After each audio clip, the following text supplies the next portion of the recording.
But yeah, so when I'm working out at home, I focus mostly on mostly on the squeeze and really trying to get the best pump that I can possibly get. So I really try to do a lot of reps. I really do a lot of variations of how I grip the dumbbell, supinate my wrist, pronate my wrist, and just really try to get all kinds of different angles and squeezing. So here I'm doing some dumbbell rows. I've got a homemade 75-pound dumbbell there. I do this for about 6 sets, I believe, 6 sets of 8 to 10. Again, I can't really go too heavy at my own house because I don't really have that much heavy equipment. The only thing I can really go heavy on is deadlift, but since I just had that herniated disc, you're going to see me deadlifting here in a minute. I'm going really, really slow on working my way back up to a heavy weight on the deadlift. I'm just working with 135. Getting pretty vascular during these dumbbell rows though. So I've got some band curls. I've got like a ton of bands in my basement. I'm a huge fan of resistance training, congruent with weight training. I've got probably 10 different resistance bands made by this company called Black Mountain Products. Basically, they sell resistance bands that have detachable handles, so you can just attach the handles to whichever resistance band you want to use. I've got about 10 different variations of these bands that are different resistances, different lengths, and different strengths. So I obviously grip the band differently on different workouts.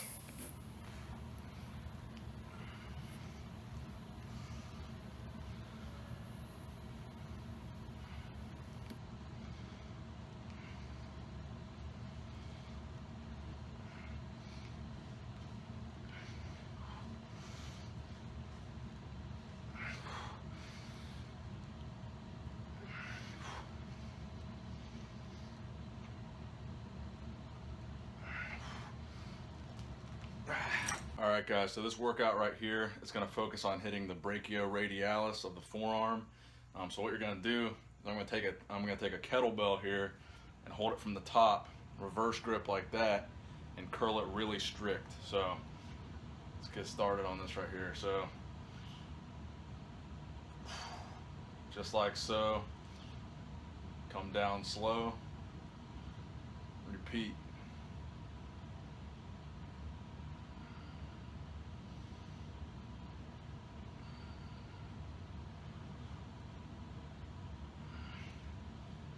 Also, you want to kind of pause at the top, let it get that squeeze.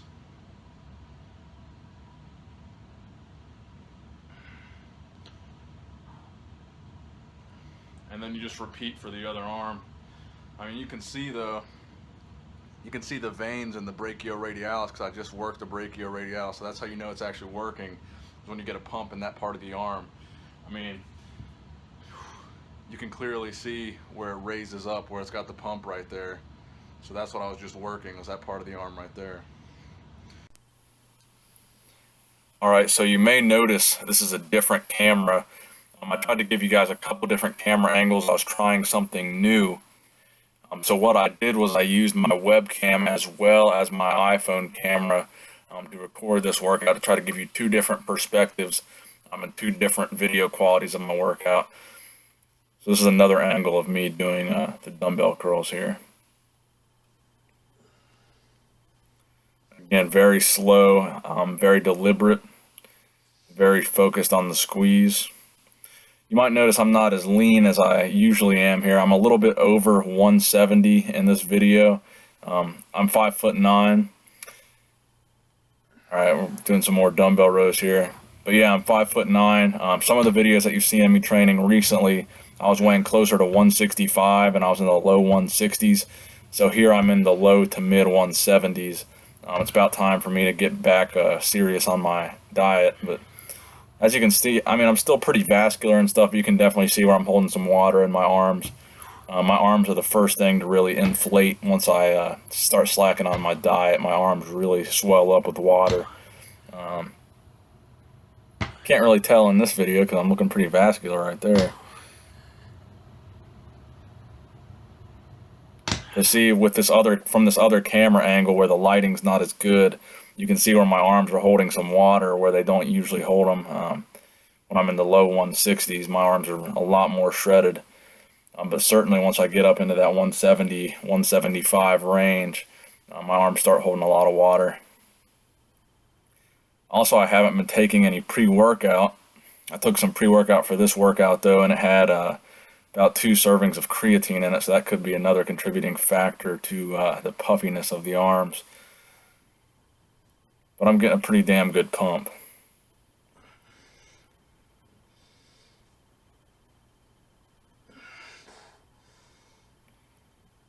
Yeah, oh yeah, also, so sometimes when I'm doing dumbbell curls, I will switch right into hammer curls for maybe 5 reps, maybe half a set. And I'll just add that towards the end, like a superset on top of my curl workout. Here's some more curls. I believe, so for these curls, I'm using either the 20s or the 25s. When I keep my wrist straight like this, and I don't twist, I don't supinate my wrist, I try to keep it under 25. But when I'm supinating my wrist, I'll usually use my 35s and my 45s in my basement for just a regular dumbbell curl. But these are really focusing on the squeeze here. As you can see, that main vein in my biceps is getting pretty pumped during all these curls here. My forearms are getting a pretty good pump too. So it wouldn't be a curl workout without some strict curls, some heavy curling. Right here, I've only got a 25 on each side. I'm just practicing some explosiveness. You guys know I can go way, way, way heavier than this. But I'm just trying to hit some explosiveness on this workout. I'm not really focused on going too crazy heavy. So I've got the inside grip this time. When I compete in strict curl, I use the outside grip, but I like to train both grips in training just to get an all-around stronger curl. I think here, this next workout, you're about to see me take my shirt off. So you can see a little bit of the love handles are starting to come back. That's from the carbs, and that's from the water. As soon as I start cutting out the carbs real hard again, the love handles go away real quick. Like I said, I'm getting closer to 175 right here. I'm doing some shrugs, by the way. There's some heavier curls. I believe that's a 125-pound curl right there. Just hitting it for some explosive, maybe set of 8.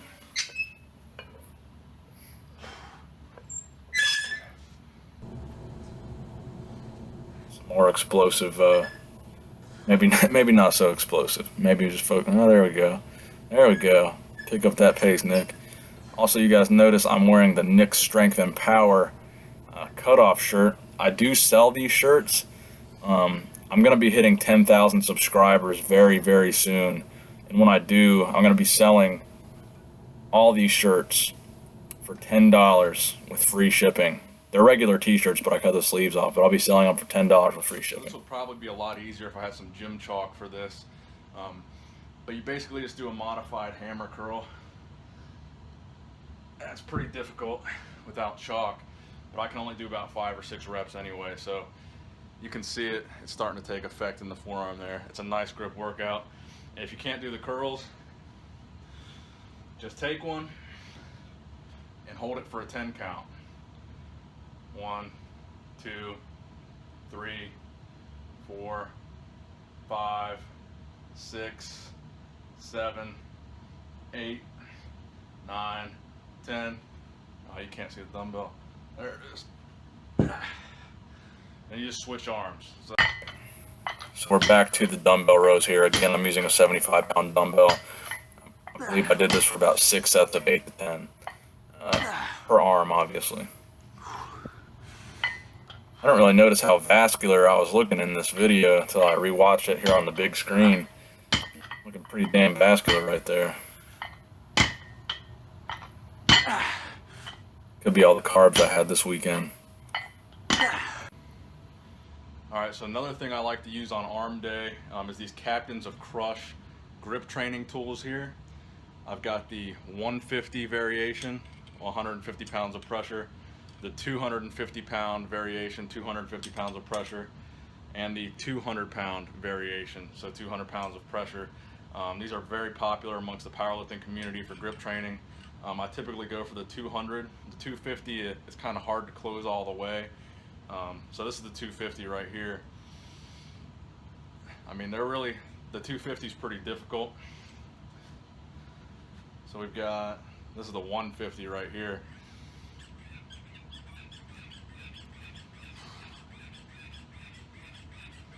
So I mean, you can definitely see it's really working the extensors really well. You can see all the extensor digitorum flex with each pull of the gripper here. So if you want to see, so these are going to be your flexors, your flexor digitorum on your inner forearm. You can see those working as well. So I mean, these are a great grip training and forearm tool because you can clearly see the muscles being activated with each pull of the crusher.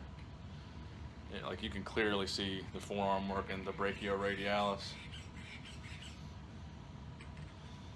It gets you a nice little pump in there.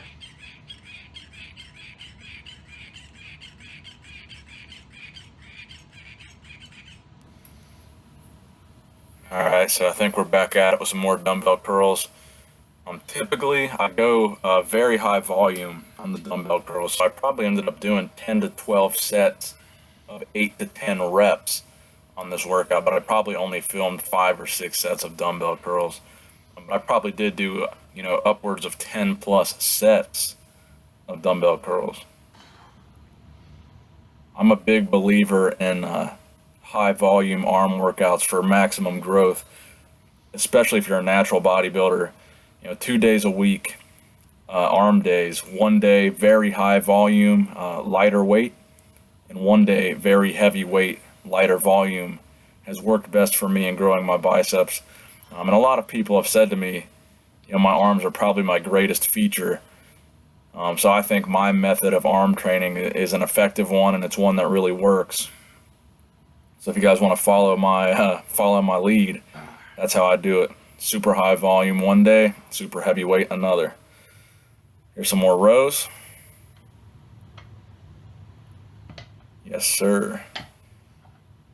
Like I said, I injured my back recently. I had that herniated disc. So I haven't been able to train back like I've really wanted to for the past 2 months probably. This is actually the first workout where I've gone past 5 sets of deadlifts, and you're going to see the deadlifts here soon. This is one of the first workouts I've gone past the 5 sets of deadlifts.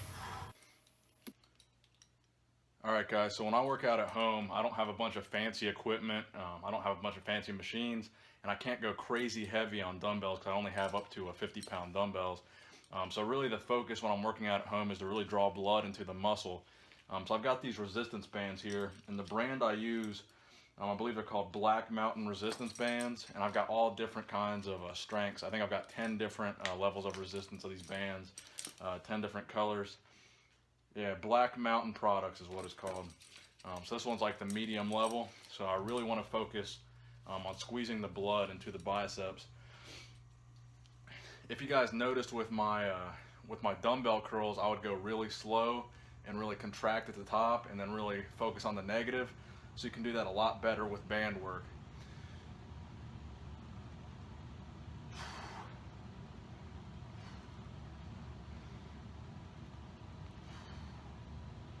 You can go 1 at a time or 2 at a time. I generally prefer 1 at a time on the bands though.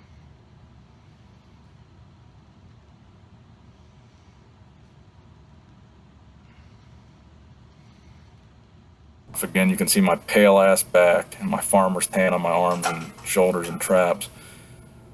So we're deadlifting 135 here, double overhand. I probably haven't deadlifted, besides I deadlifted once, and that's the only other time I've deadlifted in the past 2 months.